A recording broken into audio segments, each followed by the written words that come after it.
Good evening. आप देख रहे हैं पब्लिक ओपिनियन। मैं हूं सलमा कौसर। सिविलियंस की फौजी अदालतों में ट्रायल के मामले पर अभाम दूर हो गया है। सुप्रीम कोर्ट ऑफ पाकिस्तान ने आज फौजी अदालतों में शहरियों का ट्रायल रोकने का फैसला मुअत्तल कर दिया। सिर्फ यही नहीं, सियासी मैदान में अदालत से आज कई अहम खबरें आई। साइफर केस में इमरान खान और शाह महमूद कुरैशी पर फर्द जुर्म आयद हो गई। ताहयात नाअहली से मुतालिक तमाम दरखास्तें एक साथ सुनने का फैसला हुआ और अल-अज़ीज़िया रेफरेंस में नवाज शरीफ की बरियत का तहरीरी फैसला भी जारी कर दिया गया। सुप्रीम कोर्ट से आने वाली खबरों का इलेक्शन से कितना गहरा ताल्लुक है और आइंदा इलेक्शन में किसे फायदा होने वाला है, इन अदालती खबरों का मुल्की सियासत से क्या ताल्लुक है, ये सब आपको बताएंगे। दूसरे सेगमेंट में बात होगी अमेरिकी सदर जो बाइडेन और भारत के दरमियान बढ़ती हुई दूरियों की। गिरफ्तवंत सिंह के कत्ल की साजिश बेनकाब होने पर जो बाइडेन ने भारत के यौम जमहूरिया की तकरीब का दावतनामा मुस्तरद कर दिया। क्या दूरियां आइंदा ताल्लुकात पर असरअंदाज होगी और अमेरिका की शह पर खित्ते में दहशतगर्दी फैलाने वाला भारत अब अमेरिका पर इन्हिसार छोड़ देगा क्या? इससे पहले हरदीप सिंह को कनाडा में कत्ल किया गया, जिस पर कैनेडियन वज़ीर आज़म ने सख्त स्टैंस लिया और अब अमेरिकी एजेंसियां जब राह के हथकंडों को समझ चुकी हैं तो भारत को गेम उल्टी पड़ती नजर आ रही है। भारतीय वज़ारत खारजा अभी तक खामोश है। इस मामले के तमाम जावियों को आपके सामने रखेंगे और आखिर में बात होगी जजेस के दरमियान बढ़ते हुए पब्लिक होते हुए इख्तलाफात की, जिसका बराह रास्त असर उन मुकदमात पर पड़ सकता है जो अरसा दराज से अल्तवा का शिकार है। और इसी तरह इंतखाबात से काबिल होने वाले बड़े फैसले भी मुतासिर हो सकते हैं। और क्या ये बाहमी इख्तलाफात मीडिया की जीनत बनना अदालती वकार को मजरू नहीं करता? इस पर भी बात करेंगे, लेकिन हमेशा सियासी महाज से जुड़ी खबरों की पहले बात कर लेते हैं। एहतिशाम साहब, सबसे इम्पोर्टेंट खबर जो आज के हवाले से थी वो थी जो फौजी अदालतों में सिविलियंस के ट्रायल का मामला थे, उस पर जो कंट्रोवर्सी थी उसको ख़त्म कर दिया अदालत ने आज एक ये बता करके जो ट्रायल चल रहे हैं वो इसी तरह चलते रहेंगे। देखिए सलमा, इस लिहाज से तो इसकी अहमियत बहुत ज़्यादा है कि वक्त की नज़ाकत को देखते हुए आज जो सुप्रीम कोर्ट के 5-1 का जो फैसला आया, मेरा ख्याल है जो हम अक्सर बात करते हैं ना कि सुप्रीम कोर्ट भी ज़मीनी हक़ाइक़ को देखती है, आइसोलेशन में वो भी फैसले नहीं करते कि किस वक्त क्या होना चाहिए। हाँ, ये बहुत अच्छी बात है। पहले 4-1 का जो फैसला आया था जिसकी वजह से ये ट्रायल रोक दिए गए थे, वो एक ब्लैंकेट इम्यूनिटी दी गई थी कि आप ये नहीं कर सकते, लेकिन अब उसको रेक्टिफाई कर दिया। ये बहुत अहम बात है कि रेक्टिफाई कर दिया गया। जहाँ गलती है उन्होंने अपनी ठीक कर लिया ज़मीनी हक़ाइक़ को देखते हुए। और दूसरी चीज़ है सलमा कि क्या ये पाकिस्तान बार बार बात आती है कि पहला मुल्क है जहाँ पे 40 से ज़्यादा ममालिक में जब ज़रूरत पड़ती है मिलिट्री कोर्ट्स बनती हैं। बरतानिया, अमेरिका आपका पड़ोस, बिगेस्ट डेमोक्रेसी दुनिया की मानी जाती, भारत में भी होता रहा है। फिर आप देखते हैं कि ये जब 1952 का मिलिट्री एक्ट मौजूद है, वहाँ पे पाकिस्तान मिलिट्री एक्ट, इसके तहत इस तरह की अदालतें बनती हैं। फिर बाकायदा आपको याद है 2014 में जब वाक़या हुआ था पेशावर स्कूल बाद, जिसमें जिस तरह बच्चों को मैसेकर किया गया था, जुल्म की इंतहा की गई थी, 160 के करीब साथ समेत बच्चों को मारा गया था, शहीद किया गया था। उसके बाद से डॉक्टर साहब 2015 में 21वीं तरमीम, आइनी तरमीम मंजूर की गई थी, जिसमें सारी पार्टियाँ, पीपल्स पार्टी, पीटीआई, उसके बाद आप देख लें नून, एएनपी, फजल रहमान, सब ने कहा कि नहीं जी ये मंजूर होनी चाहिए, मिलिट्री कोर्ट का क़याम बड़ा ज़रूरी है।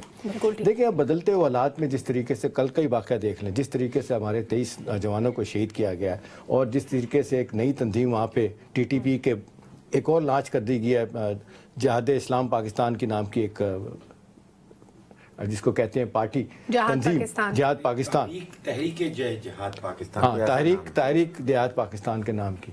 अब वो कहा जा रहा है कि वो उसी का हिस्सा है, इसी का हिस्सा है, वो जान छुड़ाना चाहते हैं। ये कहा जा रहा है कि पीछे जो बैठे हुए लोग अफगान है वो असल में जान छुड़ाना चाहते हैं ताकि इन पे कुछ ना किया जाए। देखिए डॉक्टर साहब, अहम सवाल इस वक्त ये है कि जैसे अभी बात है कि क्या ये पहली दफ़ा हो रहा है? नहीं, पूरी दुनिया में हो रहा है। इंटरनेशनल कोर्ट ऑफ जस्टिस ने इसको रूटीन का वाक़या करार दिया कि कोई मुल्क किसी वक्त इस तरह का मामला अगर देखे तो वो इस तरह की जो मिलिट्री कोर्ट्स का क़याम उनका हो जाना बड़ा लाज़मी है। अब सवाल ये है कि जी 9 में भी इसमें आ रहा है, बहुत सारी चीज़ें आ रही। देखिए सलमा, कहीं ना कहीं तो आपको रेड लाइन ड्रॉ करनी पड़ती है। फिर बात ये है कि रियासत अहम है, उसके बाद आइन है, फिर उसके बाद कानून है। तो मेरा ख्याल है ये आज का फैसला बड़ा दूरस नताइज का हमें निकलेगा और फिर ये एक बहुत बड़ा लेसन, एक बहुत बड़ा जिसको कहते हैं वार्निंग है दहशतगर्दों को, उनके सरपरस्तों को, सहूलतकारों को कि भाई नथिंग डूइंग। अब ये नहीं हो सकता कि जनाब आप कोर्ट्स के पीछे, ख़ास तौर पर माजरत के साथ मैं कहूँगा पेशावर हाई कोर्ट ने थोक के हिसाब से लोगों को जिस तरह बरी किया, छोड़ा, 253 लोग बनते, मैं कल 200 कह रहा था, 253 लोगों को। अब देखें कहीं ना कहीं तो इसका नोटिस लेना चाहिए, कहीं ना कहीं तो आप मुल्क के हवाले से सोचते हैं ये फैसला ऐसे वक्त में बहुत जरूरी था, बहुत जरूरी था। आखिरी बात यह है कि अल्लाह करे कि हमारी सियासी जमातें, बाई दी वे बिलावल भुट्टो जरदारी ने इसको कंडेम किया है, उन्होंने मिलिट्री कोर्ट्स के क़याम की हमायत की हुई है, जरदारी साहब ने की है, पीएमएल ऑन रिकॉर्ड है। मेरा ख्याल है पीटीआई के लोग जो है ना, कल मज़ा आ रहा था तो ठीक था, अब मज़ा नहीं आ रहा। اس حوالے سے وہ اختلافی نوٹ دینے کی کوشش کر رہے ہیں. لیکن جنرلی آج کے فیصلے کو جہاں جہاں جس بات ہوئی ہے وکلا کمیونٹی میں دیکھیں, سول سوسائٹی کو دیکھیں, سیاسی جماعتوں کو دیکھیں, سب لوگ کہہ رہے ہیں بہت اہم فیصلہ ہے, دورست نتائج شامل ہے, اور یہ ڈیفینیٹلی پاکستان کی تاریخ کا ایک بڑا فیصلہ ہے جس کے نتائج ہوپ فلی انشاءاللہ بہت اچھے نکلیں گے پاکستان کے حق میں. بالکل ٹھیک ہے. ڈاکٹر صاحب, آپ کی نظر میں دہشت گردوں کا ملٹری کورٹس میں ٹرائل کرنا اچھا ہے؟ دیکھیے سلمہ, جو قانون کی باریکیاں ہیں ان سے تو میں واقف نہیں ہو رہی, لیکن ایسا کوئی سوال اٹھتا ہے تو پھر میں دیکھتا ہوں کہ دنیا میں اور ممالک کیا کر رہے ہیں, دہشت گردوں کے ساتھ کیا کر رہے ہیں. 2-4 ممالک کی آپ نے ذکر کیا, تو میں ایکچولی ملکوں کو ڈھونڈ رہا تھا کہ کون کون سے ملک ایسے ہیں جو سویلینز کا ٹرائل کرتے ہیں ملٹری کورٹس میں. ٹھیک, لسٹ لمبی ہے. یونائٹڈ اسٹیٹس ہے, United Kingdom, France, Egypt, Turkey, Algeria, Saudi Arabia, Yemen, Syria, Iraq, Bangladesh, Russia, Colombia, Nigeria, Sri Lanka, Philippines, تقریباً جتنے بھی ممالک ہیں جنہوں نے دہشت گردی کا سامنا کیا انہوں نے ملٹری ٹرائبیونلز یا ملٹری کورٹس بنائے اور وہاں پہ ان کا ٹرائل ہوا. اب دیکھیے, ایک ڈائریکٹ کنیکشن بنتا ہے دہشت گردی اور انصاف میں تاخیر, جس کو ڈیلیڈ جسٹس ہم کہتے ہیں. بالکل ٹھیک. اگر ڈیلیڈ جسٹس ہوگی تو پھر ٹیررزم کو آپ, دہشت گردی کو, اس کی حوصلہ افزائی کر رہے ہیں. دوسری بات یہ ہے کہ یقینی اور شدید سزا ہونی چاہیے. آپ نے پیغام بھیجنا ہے کہ جو کوئی شاید دہشت گردی کا سوچ رہا ہے وہ یقینی طور پہ پکڑا جائے گا, اس کو یقینی طور پہ سزا ملے گی اور شدید سزا ملے گی. تو یہ 2 پیغام بھیجنا بڑا ضروری ہے, اور یہ 2 پیغامات شدید اور یقینی, یہ جو ہمارا ریگولر, ہمارا کیا دنیا بھر میں جو ریگولر جسٹس سسٹم ہے اس میں یہ شاید اتنی جلدی نہیں ہو سکتا. تو سوئفٹ عدالتیں بنائی جاتی ہیں, سوئفٹ فیصلے دیے جاتے ہیں. دیکھیے, پورا ہر پاکستانی جو ہے وہ یہ چاہتا ہے کہ دہشت گردی کے واقعات جو ہیں وہ ختم ہوں. بالکل ٹھیک ہے. اب آپ ڈیلیڈ جسٹس دیتے ہیں, لمبے لمبے اگر آپ نے کیسز چلانے ہیں, فیصلے آتے ہیں لوگوں کے, اگر لمبے لمبے آپ نے چلانے ہیں تو پھر تو آپ انڈائریکٹلی حوصلہ افزائی کر رہے ہیں دہشت گردی.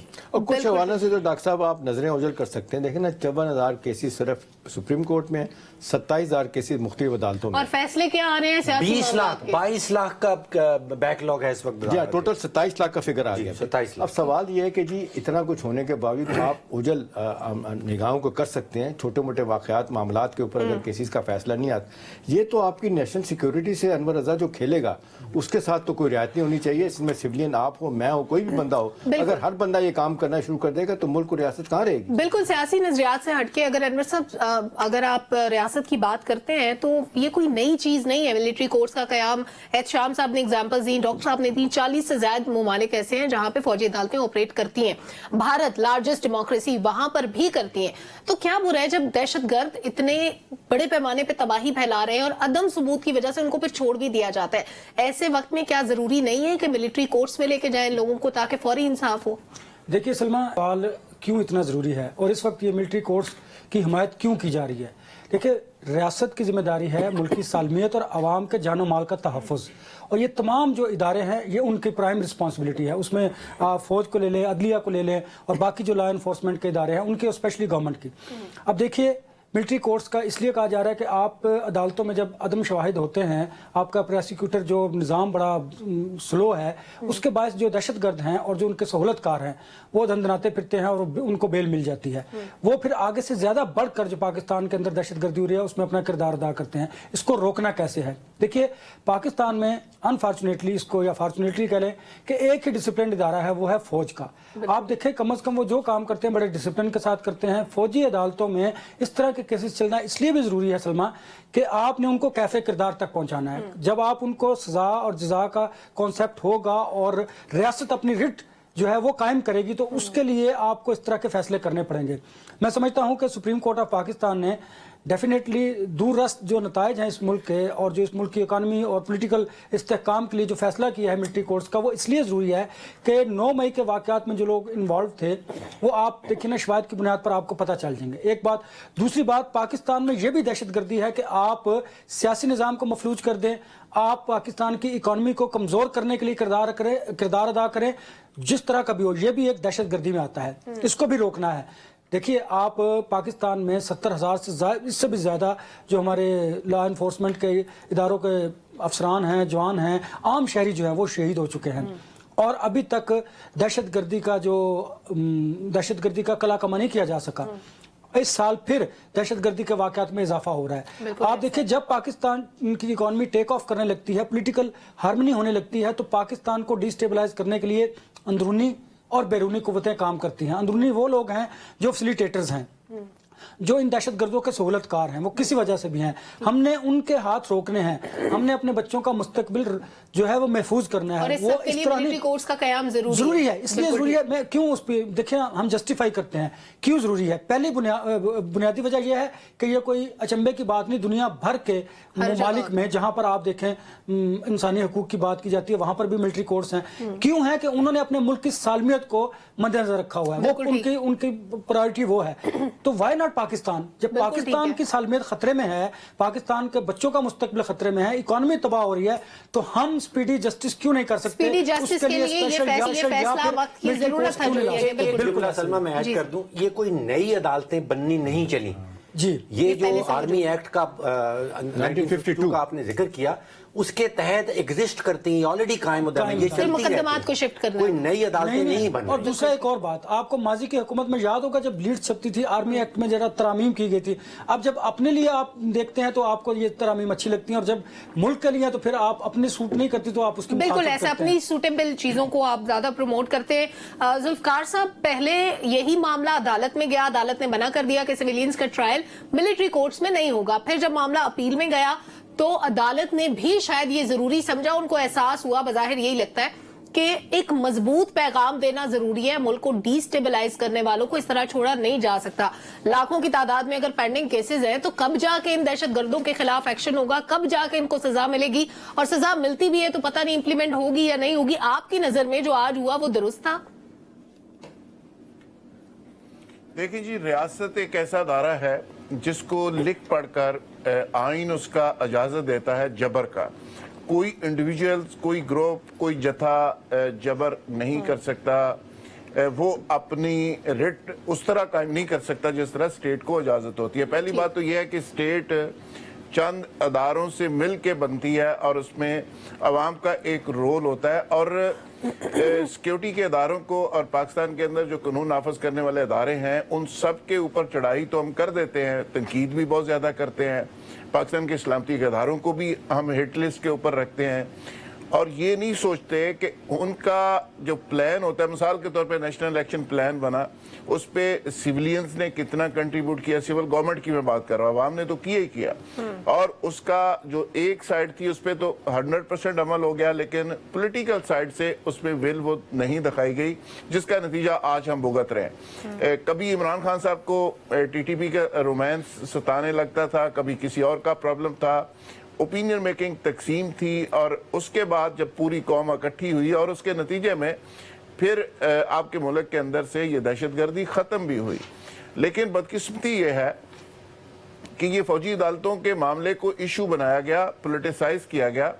दुनिया के 40-42 ममालिक के अंदर अगर ये फौजी अदालतें काम कर रही हैं, और पाकिस्तान के अंदर भी ये पहले से जिस तरह अभी बात हुई 1952 के उसके मुताबिक ये सारी चीजें आगे बढ़ी थी, लेकिन इसको पोलिटिसाइज किया गया। आज सुप्रीम कोर्ट ने चलो उसकी अपनी तुसी की या उसको रियलाइज किया, ग्राउंड रियलिटी को समझा, लेकिन पाकिस्तान के अंदर कितने जगह ऐसी हैं जहां पे दहशतगर्दों को पकड़ा गया, किस तरह अदारों ने पकड़ा, किस तरह लोग शहीद हुए, और शहादतों के कुर्बानियां दे के, नजराने दे के फिर लोगों को पकड़ा, और फिर लोग छूट गए। छूटने के बाद वो दोबारा कार्रवाइयां करते रहे। यानी कल ही अभी IG सिंध कह रहे थे कि राजा रिफत, उन्होंने इंटरव्यू दिया कि जी हमने इतने दहशतगर्द पकड़े, इतने क्रिमिनल्स पकड़े, अदालतों ने छोड़ दिए। आप मुझे बताएं कि ये किस तरह पॉसिबल है कि अगर रियासत के सारे अदारे आपस में कोऑर्डिनेशन से नहीं चलेंगे, एक दूसरे को सपोर्ट नहीं करेंगे, और पाकिस्तान के सलामती के अदारे अगर किसी जगह पे आपकी सिक्योरिटी कॉम्प्रोमाइज होती है तो खुदा न खास्ता रियासत चल कैसे सकती है। तो लिहाजा ये प्राइम ऑब्जेक्टिव है आपका, सिक्योरिटी, रियासत को चलाना। बाकी ओहदे, आपकी अदालतें, हमारी सहाफत, ये बाकी सारी चीजें तो बात बिल्कुल दुरुस्त कह रहे हैं आप जुल्फकार साहब। शाम साहब, मैं चाहूंगी एक तो इसको इस कमेंट के साथ कंक्लूड करते हैं, लाइनर کہ ایک تاثر یہ بھی ہے کہ اگر سپریم کورٹ یہ کہہ رہی ہے کہ فوجی عدالتوں میں ٹرائل ہونا چاہیے تو وہ اپنی ماتحت عدلیہ پر عدم اعتماد کا اظہار کر رہی ہے. دوسری بات سائفر سے متعلق جس پہ آج فرد جرم عائد ہوئی ہے، خان صاحب پہ بھی، شاہ محمود قریشی پہ بھی، کیا اب ان دونوں کی سیاست ختم ہو چکی ہے یا ابھی مراحل باقی ہیں؟ دیکھیں ون لائنر تو اس کا یہ ہے کہ میں نہیں سمجھتا کسی صورت میں بھی کہ متعدد عدالتوں پہ ان کا اعتماد ختم ہو گیا. دیکھیں یہ کوئی آخری ہائی کورٹ میں جا سکتے ہیں. یہ آخری فیصلہ نہیں ہے. ہاں جی، یہ آخری فیصلہ نہیں ہے کہ یہ اسپیشل کورٹس ہوں یا ملٹری کورٹس ہوں، ان کا فیصلہ چیلنج ہوگا ہائی کورٹ میں، سپریم کورٹ میں. آپ کو 2 جگہوں پہ باقاعدہ طور پہ موقع دیا جائے گا اپنے آپ کو ڈیفینڈ کر سکے. اب سائفر کیس میں تو سلمہ جس طریقے سے چیزیں انفولڈ ہوئی ہیں، دیکھیں نا جو انہوں نے آبزرویشن فائنل دی ہے اور جس کی بنیاد پر انہوں نے کہا ہے کہ جی ایک آفیشل سیکرٹ ایکٹ کے تحت اگر آپ ایک انتہائی اہم چیز کو لے کے سڑک پہ جا کے بازار میں اچھالتے ہیں، لوگوں کو بتاتے ہیں، تو انہوں نے کہا کہ یہ سیکرٹ آفیشل سیکرٹ ایکٹ کی آپ خلاف ورزی کرتے ہیں. لہٰذا وہ یہی بات کہی کہ بعد نظر میں ہمیں لگتا ہے ہینڈ سائٹ میں کہ آپ نے ایک غلط کام کیا ہے، لہٰذا ہم اس کو آپ پہ فرد جرم لگاتے ہیں اور اس سے آپ کیس چلے گا. دیکھیں دوسری بات ہے سلمہ کہ بار بار لوگوں کے ذہن میں بات آنی چاہیے، آ بھی رہی ہے. دیکھیں کیا سارے کے سارے انور رضا گواہ جو ہیں ایویڈنس ہیں وہ جھوٹی ہیں؟ مطلب اسد مجید صاحب وہ اتنے پائے کے ڈپلومیٹس ہیں، دنیا ان کی عزت کرتی ہے، ٹھیک ہے. یورپین یونین میں رہے، امریکہ میں رہے، جب امریکہ میں تھے انہوں نے آ کے یہاں گواہی دی، انہوں نے آ کے نیشنل سیکورٹی کونسل کی میٹنگ میں بیٹھے، وہاں بتایا، کیبنٹ میں بتایا. ادروائز 1-2 جگہوں پہ انہوں نے کہا کہ بھئی قطعی طور پہ اس کو آپ نہیں کہہ سکتے سازش ہے، مداخلت کہہ دیں زیادہ تر تحقیق. اس کو آپ دیکھ لیں، آپ کے پرنسپل سیکرٹری جو ہیں اعظم خان صاحب، وہ کہتے ہیں ہم سمجھاتے رہے کہ خان صاحب کو کہ یہ نہ کریں، نیشنل سیکورٹی کا ایشو ہے، یہ ہمارے لیے مصیبت ہو جائے. آپ نہیں مانے. پھر سہیل محمود صاحب فارن سیکرٹری، 30-35 سال کا کیریئر ان کا، وہ ریٹائر ہو گئے ہیں، انہوں نے بھی کہا کہ غلط ہے. جب یہ لوگ جا کے گواہیاں دیں گے، انہوں نے دی ہیں گواہیاں اور دیں گے، آگے جا کے بھی گواہیاں دیں گے، انیشل بیانات آ چکے ہیں. تو مجھے بتائیں یہ کہاں کھڑے ہوں گے، یہ کیسے اور پھر وہ لوگ بھول گئے انور رضا ڈاکٹر صاحب جب انہوں نے کہا تھا شاہ محمود قریشی اس پہ ہم نے کھیلنا ہے، تیار ہو جائیں. ان کی آڈیوز موجود ہیں، وہی نا آڈیو موجود ہے اس کی. تو میرا خیال ہے یہ وہ گھنونا کام کیا گیا ہے جو میں سمجھتا ہوں آفیشل سیکرٹ ایکٹ کے تحت اس میں کوئی معافی تلافی نہیں ہونے کچھ بھی نہیں ہوگا. ہاں اگر آپ سمجھتے ہیں آپ کے ساتھ غلط ہوا تو یہ ایڈیشنل سیشن جج کی عدالت ہے، اس کے بعد ہائی کورٹ ہے، سپریم کورٹ بھی موجود ہے، آپ جا کے وہاں پہ بھی ریلیف لے سکتے ہیں اگر آپ سمجھتے ہیں کہ آپ نے کوئی قصور نہیں کیا. بالکل ٹھیک ہے، ابھی چانسز موجود ہیں. ڈاکٹر صاحب سائفر کیس میں آپ کے کیا لگتا ہے آپ کو آگے کیا ہونے والا ہے؟ دیکھیے سلمہ معاملہ بہت سیریس ہے. آپ نے ایک ریاست کے سیکرٹس کو فاش کرنے کا آپ کے اوپر الزام لگایا جا رہا ہے، بالکل، جس کے نتیجے میں پوری ریاست کے مفادات خطرے میں ہیں اور کئی اس ریاست کے شہریوں کی جانیں خطرے میں جا سکتی ہیں. یہ الزام ہے.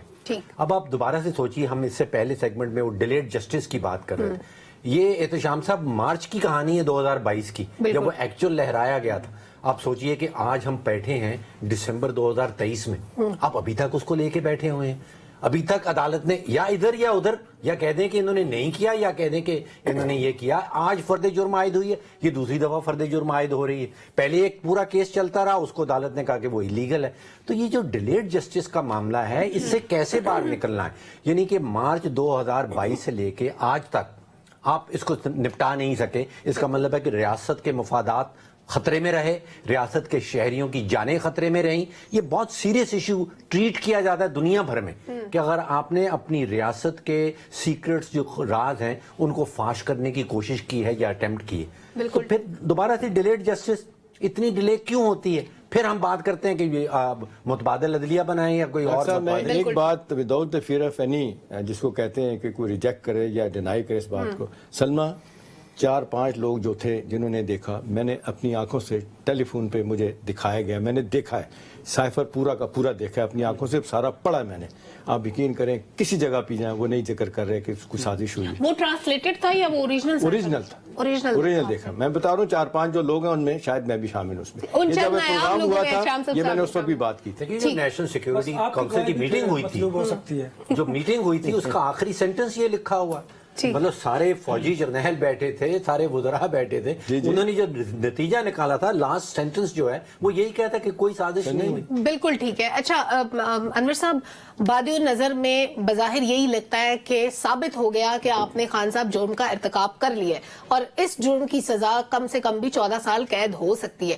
اب کیا کوئی چانس ہے کہ خان صاحب بچ سکیں یا اپنی سیاست کو بچا سکیں؟ سلمہ، سائفر کیس امپورٹنٹ کیوں ہے؟ ये नेशनल सिक्योरिटी ब्रीच हुई है, ये पहली बात। दूसरी बात कि ये मुल्क के वजीर आजम जो थे उन्होंने ये पब्लिकली लहराया है। इतनी इंपॉर्टेंट पोस्ट पर बैठकर आपने पहले तो सिक्योरिटी ब्रीच की, पहली बात। दूसरी, आपने अपने मुल्क के दूसरे ममालिक के साथ ताल्लुकात पर सवालिया निशान, क्वेश्चन मार्क कर दिया, और इस पर हाँ जी खराब भी किया, और इस पर लोगों ने कहा भी कि हम आपसे कैसे आपके प्राइम मिनिस्टर ऑफिस में बैठकर या हाउस में बैठकर आपसे कुछ सीक्रेट गुफ्तगू कर सकते हैं, क्योंकि इतनी इंपॉर्टेंट चीजें अगर आप पब्लिकली लेके आएंगे तो कोई मुल्क आप पर ट्रस्ट नहीं करेगा। इस वजह से हालात खराब हुए। एक तो ये था। दूसरा, आपने उस साइफर केस को रियासत को आपने मुकद्दम नहीं जाना, आपने अपनी सियासत को मुकद्दम जाना, और आपने उसका सियासी फायदा हासिल करने की कोशिश की। इसकी ऑडियोज मौजूद हैं, ठीक। अब आज इसके कानूनी पहलुओं पर देखिए, फर्द जुर्म आयद हो चुका है। ये बड़ी इंपॉर्टेंट बात है कि वो लोग जो इसके एविडेंस हैं और जिन्होंने गवाही देनी है, दी भी है, जब उनकी गवाही आएगी उन्होंने कहा होगा कि प्राइम मिनिस्टर हमें ऐसा नहीं करना चाहिए, तो फिर ये सिर्फ आप पर, और शाह महमूद कुरैशी साहब उस वक्त वज़ीर ख़ारजा थे, उन पर ये जुर्म आयद होता है, उन पर फर्द जुर्म आयद हो चुकी है। आप उसकी सेहत जुर्म से जरूर इनकार कीजिए, लेकिन एविडेंस बहुत तगड़े हैं। और सबसे बड़ी बात है कि रियासत इसके पीछे है। अब होगा क्या? देखिए, इस तरह के केसेस जब आप वक्त के साथ साथ ना मध्यम पड़ते चले जाते हैं, पाकिस्तान में ऐसा अगर करते जाएंगे तो फिर सिक्योरिटी सिचुएशन इसी तरह ही खराब रहेगी। आपको किसी ना किसी को, मैं कोई किसी ना किसी शख्स को तो मिसाल बनाने की जरूरत है। मिसाल इसलिए भी बनाना है कि ताकि आपके मुल्क की सिक्योरिटी जो है वो महफूज हो सके। आइंदा इस तरह इंपॉर्टेंट पोस्ट पर कोई बैठा शख्स इस तरह की गुफ्तगू या इस तरह का कोई एक्ट और माजी में भी कभी नहीं हुआ था। माजी में कभी नहीं हुआ था। भुट्टो साहब ने किया था, लेकिन वो साइफर नहीं था, एक लेटर था जो राजा बाजार में उन्होंने लहराया था। जी जी, अच्छा, लेटर था, लेटर की कोई अहमियत नहीं। अच्छा, भुट्टो साहब इस तरह की, मेरा ख्याल है वो पब्लिकली उनको सिंपैथीज गेन करने के लिए इस तरह करते रहे, लेकिन ये तो हमदर्दी तो छोड़िए ना शाम साहब, ये तो रियासत, नहीं, इस केस में बचने का कोई चांस ही नहीं है। बिल्कुल नहीं है। होता क्या है हमारे यहाँ, जरा मुझे वो ये है कि जी कि जब आप चीजों को पोलिटिसाइज कर देते हैं ना, उसमें फिर आप इस तरह के केसेस को दबा देते हैं। तो आई थिंक इस तरह के केसेस को दबाना जो है वो रियासत के साथ जुल्म होगा, ज्यादती होगी। एक जुमला ऐड कर दूं, उस पे भी हद लग सकती थी भुट्टो साहब वाले, क्योंकि वो हेनरी किसिंजर वज़ीर ख़ारजा थे। उनका जुमला डॉक्टर साहब उसमें है कि will make a horrible example of the few. लेकिन अब तो भुट्टो साहब ही नहीं रहे ना, अब तो कौन ही उस मामले को उठाएगा। अभी तो उनका अपना केस दोबारा से अदालत में, अभी तो किसिंजर भी नहीं रहा और भुट्टो साहब भी नहीं रहे। अच्छा, जुल्फकार साहब, अभी इस साइफर पे जिस पे हम गुफ्तगू कर रहे हैं, मैं एक चीज मैं चाहती हूँ मैं भी समझूं और आप भी थोड़ा सा, मैं चाहती हूँ इस पे रोशनी डालें कि खान साहब ने साइफर तो दिखाया था ये बताने के लिए कि अमेरिका साजिश कर रहा है, फिर उनका स्टांस चेंज हो गया था कि कभी वो कहते थे कि बाजवा ने साजिश की है, कभी वो कहते थे कि फलां ने की है, वो शिफ्ट करते रहे। फिर उन्होंने मोहसिन नकवी का नाम लिया, उसके बाद उन्होंने बहुत सारे नाम लिए, फैज अमीन का नाम लिए, बहुत सारे नाम लिए। फाइनली उन्होंने कहा कि जी अपना नवाज शरीफ साहब ने लंदन प्लान के तहत साजिश की। हाँ, तो ये फिर उनको ये साइफर पूरी दुनिया को दिखाने का फायदा क्या हुआ? उन्होंने तो बेनिफिट ही नहीं उठाया, जो खेलना था वो तो खेल ही नहीं पाए। एक मुफ्त का मुद्दा अपने गले में डाल लिया उन्होंने। देखिए सलमा, भुट्टो साहब के बाद ये दूसरे बड़े लीडर हैं कि जो नैरेटिव गढ़ते हैं बड़े अच्छे तरीके से, फिर उसको सेल करते हैं, फिर उसको बनाते हैं, फिर अवाम में बेचते हैं। सही। तो भुट्टो साहब इसमें बड़ी महारत रखते थे और मसूब भी बहुत ज्यादा महारत रखते हैं, लेकिन हर चीज जो है वो जलसे जुलूसों में नहीं हो सकती। जैसे आपके फॉरेन अफेयर के जो इश्यूज हैं या आपकी फॉरेन पॉलिसी जो है वो जलसे में तय नहीं की जा सकती। ये बंद कमरों में होने वाले फैसले होते हैं, और इस इशू के ऊपर भी उनको बहुत ज्यादा ब्रीफिंग दी गई, समझाया गया। बाजवा साहब ने कहा, ये खुद इमरान खान ने, हम लोग मिले थे कुछ जर्नलिस्ट, तो हमें खुद उन्होंने कहा कि जी बाजवा साहब ने कहा कि जी अमेरिका के साथ हमारे बहुत सारे इश्यूज हैं, बहुत सारे सिक्योरिटी का इन्हसार है, बहुत सारी चीज़ों का एक्सचेंज है, बहुत सारे मामलात हमारे ऐसे हैं कि हम उनसे इस स्टेज के ऊपर इस तरह लड़ाई नहीं ले सकते, तो लिहाजा डिप्लोमेटिक नाम्स को सामने रखा जाए। तो मुझे लगता यूं है, बल्कि लगता नहीं, यकीन है, जो मैंने ऑब्जर्व किया या देखा एक तालिब इल्म के तौर पे, एक जर्नलिस्ट के तौर पे, कि खान साहब की पर्सनैलिटी के अंदर इस तरह के बहुत सारे इश्यूज थे। मिसाल के तौर पे MBS उनका अच्छा दोस्त था, उसको नाराज कर लिया, चाइनीज को नाराज कर लिया, टर्किश को नाराज कर लिया, एक लंबी लिस्ट है। मिसाल के तौर पे वहां पे जाके अगर डिप्लोमेटिक नॉर्म्स को आप फॉलो ना करें और टांग पे टांग रख के अगर बैठ जाएं, और सिर्फ अपने लोगों को सोशल मीडिया पे बयानियां देने के लिए कि हमारा मुर्शद ने देखें टांग पे टांग रख के बैठा हुआ है। तो मैं समझता हूँ कि ये सारी चीज़ों पे सोचना चाहिए, इस पे ब्रीफिंग होनी चाहिए थी, उनको समझाना चाहिए था कि भाईजान ये डिप्लोमेटिक नार्म्स होते क्या है। यानी मेरे पास ये भी इतला है कि बाकायदा सऊदी अरब को एक खत लिखना पड़ा कि इसको समझाएं कि हमारे जब किंग से ये मिलते हैं तो ये मुखातब ही सही तरीके से नहीं करते, बैठते भी ठीक नहीं है। तो ये बहुत सारी चीजें थी जो उसमें लैग करती थी। तो हो सकता है ये जेल यात्रा के बाद कोई एहतशाम भाई जैसा कोई उस्ताद मिल जाए जो उनकी ट्रेनिंग कर दे। और पहले तो ये बहुत लेकिन सारे अब तो issues क्या ही थे। ट्रेनिंग होगी, अब तो जो उन्होंने अपना कबाड़ा करना था वो कर लिया है। छोटे सी ब्रेक लेते हैं, ब्रेक से वापस आएंगे तो बात करेंगे अमरीकी सदर ने भारत का अपना दौरा मंसूख कर दिया, उसके पीछे वजूहात क्या है आपके सामने रखेंगे। ब्रेक के बाद हमारे साथ रहिए। वेलकम बैक नाजरीन। अमरीकी सदर ने भारत का अपना दौरा मंसूख किया और वो दौरा मंसूख करने के पीछे भारतीय एजेंसियों की सिख रहनुमा के कत्ल की साजिश थी, बज़ाहिर यही लगता है। जुल्फकार साहब, आपको क्या महसूस होता है कि मैसेज क्या दिया अमरीकी सदर ने ना जाकर उनकी दावत को जो भारत की तरफ से दी गई थी मुस्तरद करके, और खित्ते के लिए ये क्या जेस्चर है अमरीकी सदर की तरफ से? देखिए जी, भारत के लिए ये बहुत बड़ा सेटबैक है। आपको याद होगा कि पहले यही मोदी साहब थे जिनकी अमेरिका दाखिले पे पाबंदी थी और ये अमेरिका दाखिल ही नहीं हो सकते थे, और उसके बाद इनको दाखिले की इजाजत मिली। दहशतगर्द लेकिन डिक्लेयर उसके थे। बाद भारत ने अपनी जो इनका रवायती एक काम है मुख्तलिफ ममालिक के अंदर दहशतगर्दी करवाना, पाकिस्तान तो बराह रास्त आपको पता है कि इसका शिकार रहा है। लेकिन अब इन्होंने कनाडा को भी माफ नहीं किया, यूएसए को माफ नहीं किया, और उसके बाद उसके असरात आने थे। अभी जो इन्होंने एक नए दुनिया के सबसे बड़े कॉरिडोर का एक ड्रामा किया G20 के इजलास के दौरान, मुझे लगता है कि इस मामले के बाद वो भी कॉम्प्रोमाइज हो गया, खासकर फलस्तीन के अंदर जो कुछ हो रहा है, इसराइल के अंदर जो कुछ हो रहा है। अमेरिका और इसराइल उसके अहम पार्टनर थे, दोनों ही। अमेरिका वैसे नाराज है, इसराइल वैसे डिस्टर्ब है। तो इंडिया को इसका बहुत बड़ा सेटबैक हुआ है, और अमेरिका के साथ इंडिया के बहुत सारे माशी तौर पे बहुत सारे रवाबत है, बहुत सारी तजारत है, इंडिया की बहुत बड़ी मार्केट है। तो ऐसी सूरत हाल के अंदर इंडिया को मैं समझता हूँ कि एक बहुत बड़ा नुकसान हुआ है। और मोदी अपनी जो उसकी एक पॉलिसी है इंतहाब पसंदी की, उसको नहीं छोड़ सकता। कश्मीर के अंदर वो जो कर रहा है, इंडिया के अंदर जो कुछ हो रहा है, वहाँ अकलीतों के साथ जो जुल्म हो रहा है, वहाँ मसाजिद के अंदर जो कुछ हो रहा है, तो ये पूरी दुनिया देख रही है। लेकिन आज तक बदकिस्मती से दुनिया के तमाम ह्यूमन राइट्स के अदारे खामोश थे। लेकिन अब उनके घर में जब बात गई है, कनाडा के अंदर गई है और यूएसए के अंदर गई है, तो अब उनको समझ आई है कि ये मोदी केस है क्या। तो आज मेरे ख्याल में उन्होंने पैगाम दे दिया है। तो अब इस खिते के अंदर जो चौधरी बनने का ख्वाब था इंडिया का, वो थोड़ा सा नीचे जाएगा और पाकिस्तान को उसकी एक इम्पोर्टेंस मिलेगी इस सारे मामले में। और उसका नतीजा आप देख रहे हैं कि पाकिस्तान के जो आर्मी चीफ हैं उनको एक बड़ी रिस्पेक्ट के साथ इनवाइट किया गया है, और वो अमेरिका के बिल्कुल ठीक है। इस सिचुएशन का बेनिफिट पाकिस्तान को होने वाला है। अनवर साहब, क्या भारत ने अपनी एक मजबूत सपोर्ट खो दी है, क्योंकि दिफाई ताल्लुक भी है दोनों ममालिक के दरमियान? नहीं, बिल्कुल नहीं है। देखिए, अमेरिकन जो हैं वो दूरस्थ नताइज को देखते हैं और लंबी, हमेशा उन्होंने लॉन्ग टर्म पॉलिसीज उनकी होती हैं। गजा के मामले पर जो नस्ल कशी का मामला जारी है इसराइल की तरफ से, उस पर पूरी दुनिया का जो रद्दमल था अमेरिका के बारे में उन्हें याद है। कश्मीर में जो इंसानी हकूक़ की खिलाफ वर्जी हो रही है, स्पेशली अब इंडिया की जो सुप्रीम कोर्ट है, उन्होंने जो 370 को बरकरार रखा और जो स्टेटस के हवाले से एक उन्होंने कश्मीर के अंदर नस्ल कुशी को एक कानूनी हैसियत दी। बिल्कुल सही। इस तमाम सूरत हाल के पेश नज़र अमेरिकन ने जब देखा कि अब दुनिया में इस तमाम इंडिया की वजह से, गजा के सूरत हाल की वजह से उन पर तनकीद की जा रही है, तो वो हमेशा दुनिया के जो लोग होते हैं उनके ओपिनियन का बड़ा ख्याल रखते हैं। शायद ये वजह थी, उन्होंने कहा कि हम थोड़ा सा डिस्टेंस रखेंगे तो कुछ ना कुछ जो तनकीद अमेरिकन पर की जा रही है उससे वो थोड़ा सा महफूज रह सकेंगे। ये मुझे वजह उनकी समझ आती है। दूसरी बात, एक बड़ा इंपॉर्टेंट पार्टनर है इंडिया, उनका एक बहुत बड़ी मार्केट है दुनिया की भारत, जिसमें अमेरिका, आप देखें अमेरिका समेत बहुत सारे मालिक वहां पर तिजारत करते हैं, उनकी सरमायाकारी है।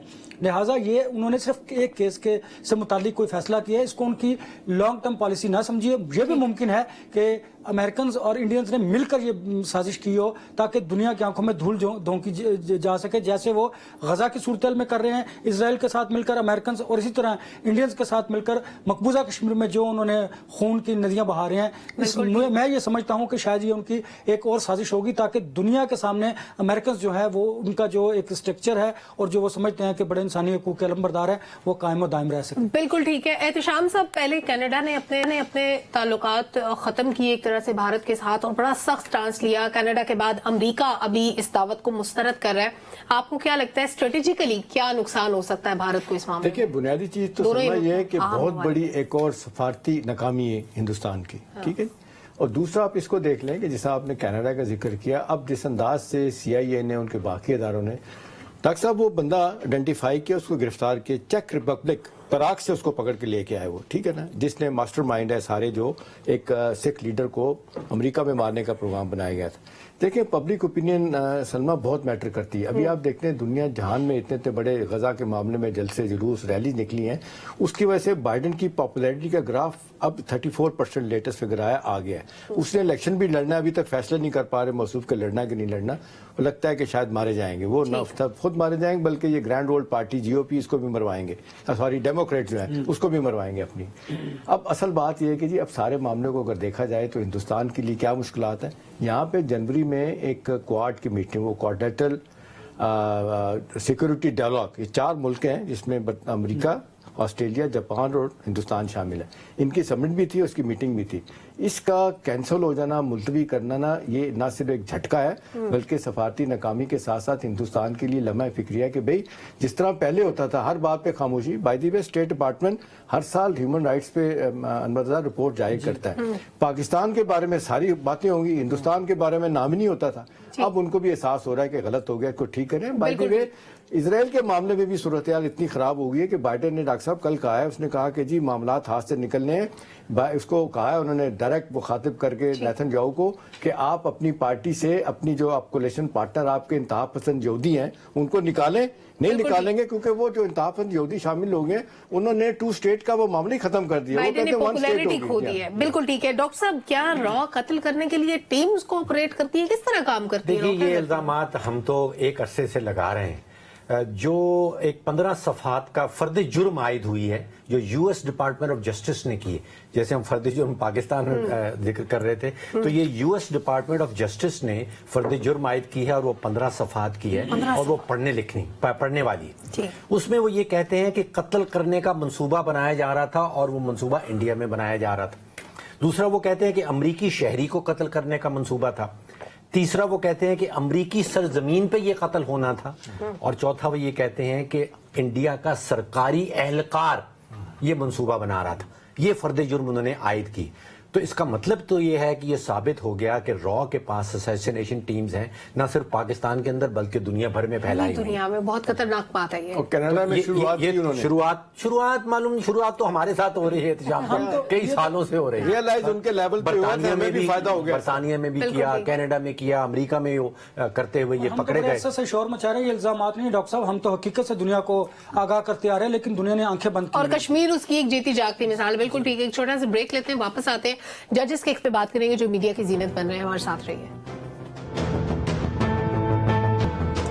वेलकम बैक नाजरीन। वक्त बहुत मुख्तसर है लेकिन जजेस के इख्तलाफात और ज़ेर इल्तवा केसेस अहम मामला है। अनवर रजा साहब, ज़ेर इल्तवा केसेस, मीडिया पर छपते हुए उनके खत, इस मंजर कशी से आप क्या अखज़ करते हैं? देखिए, उसका नुकसान आपके मुल्क को होता है। आला अदलिया में जब इस तरह के इख्तलाफात मंजर आम पर आते हैं तो हर शख्स फिर इदारे का एहतराम भी नहीं करता और जजेस से मुतालिक बातें भी करता है। अब मैं माजी की बात अगर करूँ तो आपने देखा था कितनी रिफ्ट थी और जुबान ज़द-ए-आम थी बात।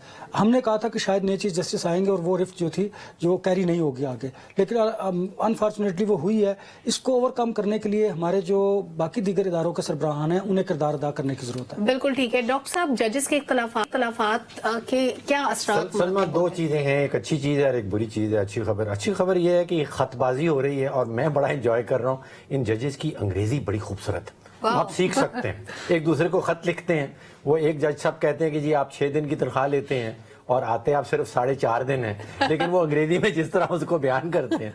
लेकिन जो बुरा मामला है वो जैसे अनवर साहब ने कहा कि अवाम के करीब जो अदलिया का एतमाद और एतबार जो है वो ख़त्म होता है। پھر آپ دیکھتے ہیں کہ انٹرنیشنل رینکنگز میں یہ چیزیں آ جاتی ہیں. پچھلے 1-2 دن سے آپ یہ بھی ڈسکس کر رہی ہیں کہ وہ 130-140 نمبر پہ ہم کس طرح پہنچ جاتے ہیں جو دنیا میں ہوتا ہے. اور پھر کیسز میں ڈیلے، پہلے بیک لاگ پڑے ہوئے ہیں، اگر آپ نے اپنی خط بازی میں وقت گزار دینا ہے تو پھر کیسز مزید ڈیلے ہوں. یہ وقت کا ضیاع ہے. ذوالفقار صاحب، آپ یا میں جب بات کرتے ہیں تو ہم پہ توہین عدالت لگ جاتی ہے، لیکن جب ججز خود اپنے وقار کو اس طرح چوک پر لے آئے تو کیا ایک مقدس ادارے کی جو عزت ہے، جو وقار ہے، وہ مجروح نہیں ہوتا؟ دیکھیں، یہ بہت بڑی بدقسمتی ہے اس طرح اداروں کے درمیان اس طرح کی سیاست بازی اور اس طرح کی لڑائی جس طرح کی پاکستان کی جوڈیشری کے اندر نظر آ رہی ہے، اور خاص کر فائز عیسیٰ صاحب کی موجودگی میں، جن سے آپ کو، مجھے اور عوام کو بہت ساری توقعات تھیں. وہ ایک بہتر رول پلے کر سکتے تھے، لیکن بدقسمتی یہ ہے کہ وہاں پہ دھڑے بازی نظر آ رہی ہے. یہ دھڑے بازی کسی ادارے میں بھی ہو، اس طرح کی کھینچا تانی کہیں بھی ہو، وہ اس ادارے کے لیے بہتر نہیں ہوتی. وہ ادارے کی ساکھ اس سے متاثر ہوتی ہے. وہ سیاستدان آپس میں لڑیں یا جوڈیشری لڑے تو پوری دنیا کے اندر مذاق اڑتا ہے، اور بدقسمتی سے یہی وجہ ہے کہ ان اداروں کی عزت اور رسپیکٹ کے اوپر سوالیہ نشان لگ رہا ہے اور 130ویں نمبر پہ عدلیہ کے اندر کھڑے. یہی ریزنز ہے. احتشام صاحب، سیاسی نوعیت کے فیصلوں کی بھرمار ہے، لیکن عام آدمی کے کیسز التوا کا شکار ہوتے ہیں. کیا جسٹس قاضی فائز عیسیٰ کوئی مثال قائم کریں گے؟ دیکھیں، زیادہ پریشان کن بات یہ ہے اس سارے معاملے میں کہ پہلے ہم نے دیکھا کہ جب بھی اختلافات ہوتے تھے آبزرویشن ہوتی تھی جس سے کچھ اخذ کیا کرتے تھے. اب باقاعدہ طور پہ لیٹر آپ نہ صرف لکھتے ہیں بلکہ آپ میڈیا کو بھی جاری کر دیتے ہیں. بالکل ایسا یہ اعجاز احسن صاحب نے بھی کیا اور انہوں نے بھی کیا. دوسری بات یہ ہے کہ یہ اختلافات دیکھیں، اپنے قاضی صاحب کے اختلافات تھے جو فارمر چیف جسٹس چلے گئے کھوسا صاحب، اب ان کے اختلافات ہو رہے ہیں اعجاز الاحسن سے جو نیکسٹ چیف جسٹس بننے والے ہیں، اور وہ 2 سال کے لیے تقریباً ہو. میرا خیال ہے یہ باقی تو چلیں چھوڑ دیں، جو کمپرومائز ہو رہا ہے یا لوگوں کے کیسز نہیں لگ رہے، یہ عدلیہ کی اپنی شان کے خلاف ہے. عدلیہ کے اپنے اس کے لیے بہت سارے لوگوں نے اس میں لائر کمیونٹی نے رول پلے کرنے کی کوشش کی ہے. جی آپ بیٹھ کے اپنے مسائل حل کریں، کیونکہ جب آپ عدالتوں میں اس طرح کی باتیں، اچھا افسوس کی بات یہ ہے کہ اس میں وکلا بھی بٹ گئے. اب دیکھیں پی ٹی آئی کے لوگ جو ہے نا وہ اعجاز الاحسن صاحب منیب کے ساتھ کھڑے ہیں، اور جو نون والے لوگ ہیں وہ کھڑے ہوئے اپنے. یہ تقسیم عدلیہ کے اندر ایٹ لیسٹ نہیں ہونی چاہیے. انصاف کے تقاضے بھی شاید پورے نہ ہو سکے. بہت سے معاملات ہیں. پبلک اوپینین سے اجازت دیجیے. اللہ حافظ.